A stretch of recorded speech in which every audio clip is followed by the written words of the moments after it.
Hi friends, ಹೇಗಿದ್ರೆ ಎಲ್ಲರೂ? ಈಗ Christmas ಅಲ್ವಾ, ನಮಗೆ ಸಿಂಪಲ್ ಆದಂಥ ಒಂದು ಕೇಕ್ ಮಾಡೋಣ. ಎಲ್ಲರಿಗೂ ಮಾಡೋವಂಥ ರೀತಿಯಲ್ಲಿ ನಾನು ಇದು ಹೇಳ್ಕೊಡ್ತೀನಿ, ಆಯಿತಾ? ನಮಗೆ ಟೈಮ್ ವೇಸ್ಟ್ ಮಾಡೋದು ಬೇಡ. ಇದು ಹೇಗೆ ಮಾಡೋದು, ಇದಕ್ಕೆ ಏನೆಲ್ಲ ಬೇಕು ಅಂತ ನೋಡೋಣ. ಅದಕ್ಕಾಗಿ ಮೊದಲು ಏನು ಮಾಡಬೇಕಂದ್ರೆ ಸ್ವಲ್ಪ ಕ್ಯಾರಮಲ್ ಮಾಡಿಬಿಟ್ಟು ಅದರಲ್ಲಿ ಸ್ವಲ್ಪ ಕ್ಯಾರೆಟ್ನ ಇದು ಮಾಡ್ಕೋಬೇಕು.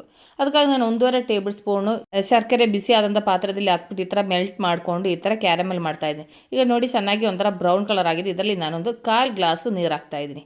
ನೀರು ಹಾಕ್ಬಿಟ್ಟು ಚೆನ್ನಾಗಿ ಮಿಕ್ಸ್ ಮಾಡಬೇಕು. ಮಿಕ್ಸ್ ಮಾಡಿದ್ದು ಚೆನ್ನಾಗಿ ಕುದೀತಾ ಇರೋ ಟೈಮಲ್ಲಿ ನಾವು ತುರಿದಿಟ್ಟಿರೋ ಕ್ಯಾರೆಟ್, ನಾನು 1 ಕಪ್ಪು ಕ್ಯಾರೆಟ್ ತುರ್ಕೊಂಡಿದ್ದೀನಿ, ಅದು ಇದರೊಳಗಡೆ ಹಾಕ್ಬಿಟ್ಟು ಒಂದು 5 ನಿಮಿಷ ಈ ಥರ ಚೆನ್ನಾಗಿ ಡ್ರೈ ಮಾಡಿಕೊಂಡು ಒಂದು 5 ನಿಮಿಷ ಇದು ಬೇಯಿಸ್ಕೋಬೇಕು. ಅದು ಕ್ಯಾರಮಲ್ಲೆಲ್ಲ ಕ್ಯಾರೆಟಲ್ಲಿ ಚೆನ್ನಾಗಿ ಹಿಡಿಬೇಕು. ಈಗ ನೋಡಿ, ಅದು ಚೆನ್ನಾಗಿ ಡ್ರೈ ಆಗಿದೆ. ಇನ್ನು ಇದು ತಣ್ಣಗಾಗ್ಲಿಕ್ಕೆ ಬಿಡೋಣ. ಅದೇ ಟೈಮಲ್ಲಿ ಒಂದು ಬೌಲ್ ತೊಗೊಂಡಿದ್ದೀನಿ. ಇದರಲ್ಲಿ ನಾನು ಮೊಟ್ಟೆ ಹಾಕ್ಕೊಳ್ತಾ ಇದ್ದೀನಿ. ಇದರಲ್ಲಿ ನಾನು ಈಗ ಕೇಕ್ ಮಾಡಲಿಕ್ಕೆ ನಾನು 2 ಮೊಟ್ಟೆ ತೊಗೊಳ್ತಿರೋದು, ಆಯಿತಾ?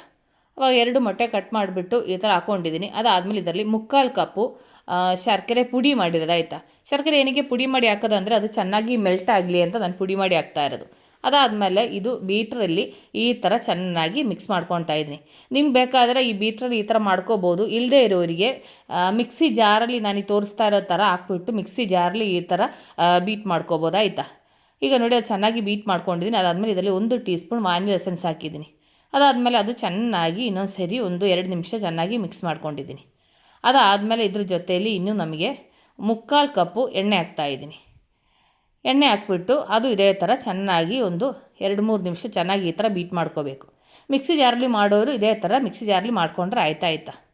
ಅದು ನಮ್ಮದು ಬ್ಯಾಟ್ರ್ ರೆಡಿಯಾಗಿದೆ. ಇನ್ನು ಅದರಲ್ಲಿ ಹಿಟ್ಟು ಹಾಕ್ಕೋಬೇಕು. ಅದಕ್ಕೆ ನಾನು 1 ಕಪ್ಪು ಮೈದಾ ಹಿಟ್ಟು, ಅರ್ಧ tea spoon baking soda, 3/4 tea spoon baking powder, ಇದಿಷ್ಟು ಹಾಕ್ಬಿಟ್ಟು ಈ ಥರ ನಾನು ತೋರಿಸ್ತಾ ಇರೋ ಥರ ಈ ಥರ ಮಾಡ್ಕೋಬೇಕು. ಈ ಥರ ಮಾಡ್ತಾಯಿದ್ರೆ ಆ ಮೈದಾ ಹಿಟ್ಟು, ಅದಾದಮೇಲೆ ಬೇಕಿಂಗ್ ಸೋಡಾ, ಬೇಕಿಂಗ್ ಪೌಡರ್ ಎಲ್ಲ ಚೆನ್ನಾಗಿ ಮಿಕ್ಸ್ ಆಗಲಿಕ್ಕೆ.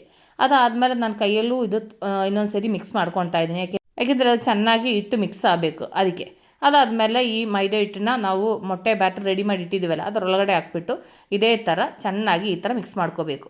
ನೀವು ಮಿಕ್ಸಿ ಜಾರಲ್ಲಿ ಆದರೆ ಆ ಹಿಟ್ಟನ್ನು ಮಿಕ್ಸಿ ಜಾರ್ಗೆ ಹಾಕ್ಬಿಟ್ಟು ಒಂದು ಸರಿ ತಿರುಗಿಸ್ಬಿಟ್ಟು ಅದಾದಮೇಲೆ ಒಂದು ಚೂರು ಗಟ್ಟಿ ಅನಿಸ್ತಾ ಇದೆ ಅಂದರೆ ಇದರಲ್ಲಿ ಮತ್ತೆ ಏನು ಹಾಕಬೇಕು ಅಂತ ನಾನು ನಿಮಗೆ ಹೇಳ್ತೀನಿ. ನಾನೀಗ ಇದು ಫಸ್ಟು ಮೈದಾ ಹಿಟ್ಟನ್ನ ಇದರಲ್ಲಿ ಮೊಟ್ಟೆ ಬ್ಯಾಟರ್ ಜೊತೆ ಚೆನ್ನಾಗಿ ಮಿಕ್ಸ್ ಮಾಡ್ಕೊತೀನಿ. ಇದು ಒಂದು ಚೂರು ಗಟ್ಟಿ ಅನಿಸ್ತಾ ಇದೆ, ಅದಕ್ಕೆ ನಾನು ಒಂದು ಚೂರು ಹಾಲು ಹಾಕ್ತಾಯಿದ್ದೀನಿ. ನಿಮಗೆ ಸ್ವಲ್ಪ ಗಟ್ಟಿ ಅನಿಸ್ತಾ ಇದೆ ಅಂದರೆ ಒಂದು ಚೂರು ಹಾಲು ಹಾಕ್ಕೊಂಡು ಮತ್ತೆ ಮಿಕ್ಸಿ ಜಾರಲ್ಲಿ ಮಿಕ್ಸ್ ಮಾಡ್ಕೊಂಡ್ರೆ ಆಯ್ತಾ. ಈಗ ನೋಡಿ, ನನಗೆ ಬ್ಯಾಟ್ರ್ ಕರೆಕ್ಟ್ ಆಗಿದೆ. ಈ ಒಂದು ಅಳತೆಯಲ್ಲಿ ಬ್ಯಾಟ್ರ್ ಮಾಡಬೇಕು. ತುಂಬ ನೀರು ಥರನೂ ಆಗಬಾರ್ದು, ತುಂಬ ಗಟ್ಟಿಯಾಗಿನೂ ಆಗಬಾರ್ದು. ಅದಾದಮೇಲೆ ನಾವು ರೆಡಿ ಮಾಡಿ ಇಟ್ಟಿರೋ ಕ್ಯಾರೆಟ್ ಇದೆ ಅಲ್ಲ, ಅದು ಇದರೊಳಗಡೆಗೆ ಹಾಕ್ಕೋಬೇಕು. ಅದಾದಮೇಲೆ ಸ್ವಲ್ಪ ದ್ರಾಕ್ಷಿ ಹಾಕೋಣ. ಅದಾದಮೇಲೆ ಸ್ವಲ್ಪ ಡೇಟ್ಸು, ಅದ್ರದ್ದು ಬೀಜ ಎಲ್ಲ ತೆಗೆದುಬಿಟ್ಟು ಕಟ್ ಮಾಡಿ ಹಾಕಿದ್ದೀನಿ. ಇನ್ನು ಇದು ಚೆನ್ನಾಗಿ ಒಂದು ಸರಿ ಚೆನ್ನಾಗಿ ಮಿಕ್ಸ್ ಮಾಡ್ಕೊಳ್ಳೋಣ. ಇದಿಷ್ಟು ಮಿಕ್ಸ್ ಮಾಡೋದು ಈ ಥರ ಮಿಕ್ಸ್ ಮಾಡಿದ್ರೆ ಸಾಕಾಯ್ತಾ. ಇದಾದಮೇಲೆ ಮತ್ತೆ ಮಿಕ್ಸಿನಲ್ಲಿ ಮಾಡೋ ಅವಶ್ಯಕತೆ ಇಲ್ಲ.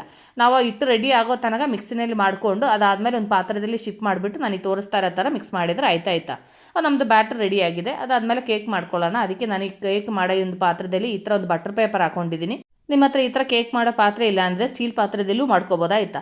ಅದಾದಮೇಲೆ ಈ ಥರ ಸ್ವಲ್ಪ ತುಪ್ಪ ಹಾಕ್ಬಿಟ್ಟು ಈ ಥರ ಚೆನ್ನಾಗಿ ಸ್ಪ್ರೆಡ್ ಮಾಡ್ಕೊಳ್ಳೋಣ. ಅದಾದಮೇಲೆ ನಾವು ರೆಡಿ ಮಾಡಿರೋ ಬ್ಯಾಟ್ರ್ ಇದೆ ಅಲ್ಲ, ಅದು ಇದರೊಳಗಡೆಗೆ ಹಾಕ್ಕೊಳ್ಳೋಣ. ನಾನೀಗ ರೆಡಿ ಮಾಡಿರೋ ಬ್ಯಾಟ್ರು ಒಂದು ಕೇಕ್ ಮಾಡ್ಕೊಳ್ಳೋ ಅಷ್ಟು ಇದೆ. ಈ ಪಾತ್ರದಲ್ಲಿ ಕರೆಕ್ಟಾಗಿ ಆಗುತ್ತೆ. ನಿಮಗೆ ಕ್ವಾಂಟಿಟಿ ಜಾಸ್ತಿ ಬೇಕಾದರೆ ನೀವು ಐಟಮ್ ತೊಗೊಳ್ಳೋವಾಗ ಇನ್ನೂ ಸ್ವಲ್ಪ ಕ್ವಾಂಟಿಟಿ ಜಾಸ್ತಿ ತೊಗೊಂಡ್ರೆ ಆಯಿತು. ಅದಾದಮೇಲೆ ಈ ಥರ ಸ್ವಲ್ಪ ಟ್ಯಾಪ್ ಮಾಡ್ಕೋಬೇಕು, ಯಾಕೆಂದರೆ ಎಲ್ಲೂ ಏರ್ ಗ್ಯಾಪ್ ಇರಬಾರ್ದು. ಅದಾದಮೇಲೆ ಅದ್ರ ಮೇಲೆ ಇದೇ ಥರ ನಾನು ತೋರಿಸ್ತಾ ಇರೋ ಥರ ಗೋಡಂಬಿ ಹಾಕ್ಕೊಂಡ್ರೆ ಆಯಿತು. ಇನ್ನು ನಮಗಿದು ಬೇಕ್ ಮಾಡೋಕ್ಕಿಡೋಣ. ಇದು ನಾನು ಕುಕ್ಕರ್ಲಿ ಒಂದು ರಿಂಗ್ ಥರ ಇಟ್ಟಿದ್ದೀನಿ. ಅದ್ರ ಮೇಲೆ ಇದು ನಾನು ಇಟ್ಬಿಟ್ಟು ನಾನು ಮುಚ್ಚಳದಲ್ಲಿ ಮುಚ್ಚೋದಾಯ್ತಾ.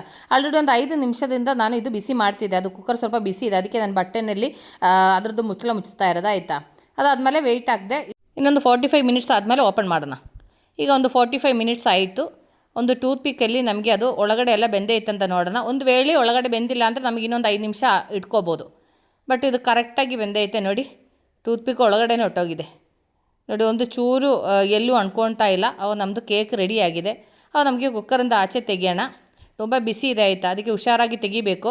ಚೆನ್ನಾಗಿ ಬಟ್ಟೆ ಇಟ್ಕೊಂಡೇ ಆಚೆ ತೆಗಿಬೇಕಾಯ್ತಾ ನೋಡಿ. ಅವಾಗ ನಮ್ಮದು ಪ್ಲಮ್ ಕೇಕ್ ರೆಡಿಯಾಗಿದೆ. ಇನ್ನಿದು ಸ್ವಲ್ಪ ಹೊತ್ತು ಚೆನ್ನಾಗಿ ತಣ್ಣಗಾಗಬೇಕು. ಅದಕ್ಕೆ ನಾನೇನು ಮಾಡ್ತೀನಿ ಅಂದರೆ ಈ ಕೇಕ್ದು ಪಾತ್ರೆ ಇದೆಯಲ್ಲ, ಅದು ಈ ಥರ ಒಂದು ಕ್ಲಿಪ್ ಥರ ಇದು ಈ ಥರ ಓಪನ್ ಮಾಡಿದರೆ ನನಗೆ ಈ ಥರ ತೆಗಿಬೋದು. ಇನ್ನು ಇದು ಚೆನ್ನಾಗಿ ತಣ್ಣಗಾಗಲಿ. ಅದರ ಸೈಡೆಲ್ಲ ನೋಡಿ ಎಷ್ಟು ಚೆನ್ನಾಗಿ ಬೇಕಾಗಿದೆ ಅಂತ ನೋಡಿ. ಇನ್ನು ಇದೊಂದು 10-15 ನಿಮಿಷ ಇದಕ್ಕೆ ತಣ್ಣಗಾಗ್ಲಿಕ್ಕೆ ಬಿಡೋಣ. ತಣ್ಣಗಾದಮೇಲೆ ನಮಗೆ ಕಟ್ ಮಾಡೋಣ. ನಾನು ಎಷ್ಟು ಸರಿ ಕೇಕ್ ಮಾಡಿದ್ದೀನಿ ಅಂತ ಗೊತ್ತಾ. ಇದುವರೆಗೂ ಇಷ್ಟು ಪರ್ಫೆಕ್ಟಾಗಿ ನನಗೆ ಕೇಕ್ ಮಾಡೋಕ್ಕೆ ಆಗಿಲ್ಲ. ಆದರೆ ಇವತ್ತು ನಾನು ಮಾಡಿದ್ದು ಪಕ್ಕ ಆಯಿತು. ಈಗ ಅದು ಚೆನ್ನಾಗಿ ತಣ್ಣಗಾಗಿದೆ. ಅದಾದಮೇಲೆ ಕೆಳಗಡೆ ಆ ಪಾತ್ರೆದೊಂದು ಬೇಯಿಸ್ ಥರ ಇತ್ತು, ಅದು ಹಂಗೆ ರಿಮೂವ್ ಮಾಡ್ಕೊಂಡಿದ್ದೀನಿ. ಅದಾದಮೇಲೆ ಇದರಲ್ಲಿ ಇರೋ ಬಟರ್ ಪೇಪರು ಹಂಗೆ ರಿಮೂವ್ ಮಾಡ್ಕೊಳ್ಳೋಣ. ಹಂಗೆ ಸೈಡಿಂದ ಹಂಗೆ ಕಟ್ ಮಾಡ್ಕೊಳ್ಳೋಣ. ಕಟ್ ಮಾಡಿಬಿಟ್ಟು ಪೂರ್ತಿ ಇದು ರಿಮೂವ್ ಮಾಡಿ ತೆಗಿಬೇಕು. ನೋಡಿ ಕೆಳಗಡೆ ಎಲ್ಲ ಎಷ್ಟು ಚೆನ್ನಾಗಿ ಬೇಕಾಗಿದೆ ಅಂತ ನೋಡಿ. ನಾವು ಬೇಕ್ರಿಯಲ್ಲಿ ಹೋಗಿ ಇಷ್ಟೊಂದು ದುಡ್ಡು ಕೊಟ್ಟು ಕೇಕ್ ತೊಗೊಳ್ಳೋ ಬದಲು ಈ ಥರ ಮನೆಯಲ್ಲೇ ಮಾಡ್ಕೋಬೋದಲ್ಲ, ಸಿಂಪಲಾಗಿ ಮಾಡ್ಬೋದು. ಎಷ್ಟು ಸಿಂಪಲಾಗಿ ನಾನೊಂದು ಪ್ಲಮ್ ಕೇಕ್ ಮಾಡಿದೆ ಅಂತ ನೋಡಿ, ಎಷ್ಟು ಸಾಫ್ಟ್ ಆಗಿದೆ ಅಂತ ನೋಡಿ ಫ್ರೆಂಡ್ಸ್. ನಾನಿವತ್ತು ನಿಮ್ಮ ಜೊತೆ ಶೇರ್ ಮಾಡಿ ಕೇಕ್ ರೆಸಿಪಿ ನಿಮ್ಗೆಲ್ಲರಿಗೂ ಇಷ್ಟ ಆಯಿತು ಅಂತ ಅಂದ್ಕೊಳ್ತೀನಿ. ನೀವು ಮಿಸ್ ಮಾಡಿದೆ ಟ್ರೈ ಮಾಡಬೇಕಾಯ್ತಾ. ನಮಗಿದು ಕಟ್ ಮಾಡಿ ನೋಡೋಣ, ಇದ್ರದ್ದು ಟೇಸ್ಟ್ ಹೇಗಿದೆ ಅಂತ ಒಂದ್ಸರಿ ಕಟ್ ಮಾಡಿ ಟೇಸ್ಟ್ ನೋಡೋಣ. ನನ್ನ ಪಕ್ಕದಲ್ಲಿ ಇಬ್ಬರು ವೆಯ್ಟ್ ಮಾಡ್ತಿದ್ದಾರೆ ಆಯಿತಾ, ಈ ಕೇಕು ತಿಂದು ನೋಡಲಿಕ್ಕೆ ವೆಯ್ಟ್ ಮಾಡ್ತಿದ್ದಾರೆ. ಫಸ್ಟ್ ಅವರಿಗೆ ಕೊಟ್ಬಿಡೋಣ, ಅವರು ತಿಂದು ಹೇಳಲಿ ಹೇಗಿದೆ ಏನೋ ಅಂತ ಅವರು ಟೇಸ್ಟ್ ಹೇಳಬೇಕು. ಅದಕ್ಕೆ ಇಬ್ರಿಗೂ ಒಂದೊಂದು ಪೀಸ್ ನಾನು ಕಟ್ ಮಾಡಿಕೊಡ್ತೀನಿ ಫಸ್ಟು. ಇದರಲ್ಲಿ ನಾವು ಕ್ಯಾರೆಟು, ಡೇಟ್ಸು, ದ್ರಾಕ್ಷಿ ಈ ಥರ ಎಲ್ಲ ಹಾಕ್ಬಿಟ್ಟು ನಾವು ಕೇಕ್ ಮಾಡಿರೋದ್ರಿಂದ ಅದ್ರದ್ದು ಟೇಸ್ಟೇ ಡಿಫ್ರೆಂಟ್ ಆಗಿರುತ್ತೆ. ನಾನು ಒಬ್ಬೊಬ್ರಿಗೆ ಇದೊಂದೊಂದು ಪೀಸು ನಾನು ಕಟ್ ಮಾಡಿಕೊಡ್ತೀನಿ. ತುಂಬ ಟೇಸ್ಟಿಯಾಗಿರುತ್ತೆ ಆಯಿತಾ. ನಾವು ಅಂಗಡಿಯಿಂದ ಪ್ಲಮ್ ಕೇಕ್ ತೊಗೊಂಬಂದು ನಾವು ಒಂದು ಪೀಸ್ ತಿಂದರೆ ಮತ್ತೆ ನಮಗೆ ತಿನ್ನಬೇಕಂತ ಅನಿಸಲ್ಲ. ಆದರೆ ನಾವು ಮನೇಲಿ ಮಾಡೋದಾದರೆ ಒಂದು 3-4 ಪೀಸ್ ತಿಂದರೂ ನಮಗೆ ಸಾಕು ಅನಿಸಲ್ಲ, ಆ ಥರ ಟೇಸ್ಟಿಯಾಗಿರುತ್ತೆ ಫ್ರೆಂಡ್ಸ್. ಅವಾಗ ನೀವು ಮಿಸ್ ಮಾಡಿದೆ ಒಂದ್ಸರಿ ಟ್ರೈ ಮಾಡಿ ನೋಡಿ ಆಯಿತಾ ಫ್ರೆಂಡ್ಸ್. ನಾನಿವತ್ತು ನಿಮ್ಮ ಜೊತೆ ಶೇರ್ ಮಾಡಿರೋ ಈ ಕೇಕ್ ರೆಸಿಪಿ ನಿಮಗೆಲ್ಲರಿಗೂ ಇಷ್ಟ ಆಯಿತು ಅಂತ ಅಂದ್ಕೊಳ್ತೀನಿ. ನಿಮಗೆ ಇಷ್ಟ ಆದರೆ ನಿಮ್ಮ ಫ್ರೆಂಡ್ಸಿಗೆ ಶೇರ್ ಮಾಡಿ, ಲೈಕ್ ಮಾಡಿ, ವ್ಯಾಲ್ಯೂಬಲ್ ಕಮೆಂಟ್ಸ್ ಹಾಕಿ.